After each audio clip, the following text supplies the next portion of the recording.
South India.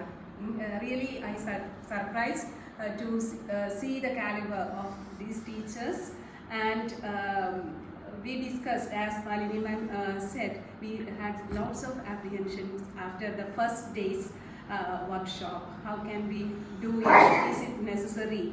Because we can do it while we give training to the teachers. There is no need of a multilingual, a separate module or something like which incorporate multilingual pedagogy. But now I understood the significance of that, the need of such a material, and certainly I should express my gratitude to you to IT for Change, because I love to do something using technology, and yesterday we got such a very fruitful session, and thank you for that.